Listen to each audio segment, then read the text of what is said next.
തദ്ദേശ തെരഞ്ഞെടുപ്പിന്റെ പ്രചരണങ്ങൾക്ക് ചൂടേറിയതോടെ മൈക്കും ലൗഡ് സ്പീക്കറും തന്നെയാണ് ഇപ്പോഴത്തെ താരങ്ങൾ. സ്ഥാനാർത്ഥികളുടെ പാരഡി ഗാനങ്ങളും അനൗൺസ്മെന്റുകളും ഇല്ലാതെ എന്ത് തെരഞ്ഞെടുപ്പ് കാലം അല്ലേ?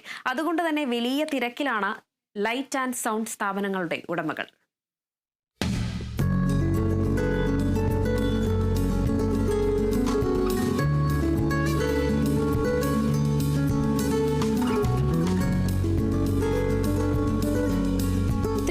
അടുത്തതോടെ കൊച്ചി മൂവാറ്റുപുഴയിലെ ലൈറ്റ് ആൻഡ് സൗണ്ട് ഉടമകൾ തിരക്കിലാണ്. പഴയതൊക്കെ അറ്റകുറ്റപ്പണി നടത്തി പ്രവർത്തനക്ഷമമാക്കുന്നതിനൊപ്പം പുതിയ ഉപകരണങ്ങൾ കൊണ്ടുവന്ന് ചാകരക്കാലം കൊയ്യാനുള്ള ഒരുക്കത്തിലാണ് ഇവർ.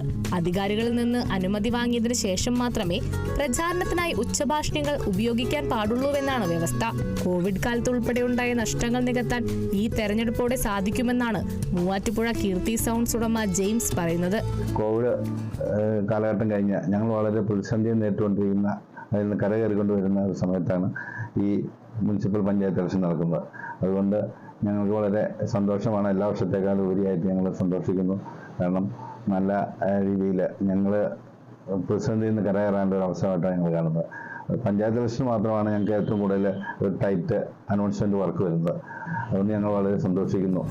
എഗ്രിമെന്റ് എഴുതിയാണ് സൗണ്ട് സിസ്റ്റം വിട്ടു നൽകുന്നതെങ്കിലും ആദ്യം പണമടയ്ക്കാതെ സിസ്റ്റം കൊണ്ടുപോകുകയും സ്ഥാനാർത്ഥി പരാജയപ്പെടുകയും ചെയ്താൽ എഗ്രിമെന്റ് പാഴ്ക്കടലാസായി മാറുന്ന സംഭവങ്ങളും നിരവധിയാണ്. എന്നാൽ ഇത് നേരിടുന്നതിനായി സംഘടന രൂപീകരിച്ച് പ്രവർത്തിക്കാനാണ് ലൈറ്റ് ആൻഡ് സൗണ്ട് സിസ്റ്റം ഉടമകളുടെയും തൊഴിലാളികളുടെയും തീരുമാനം. Kerala vision news, Kochi.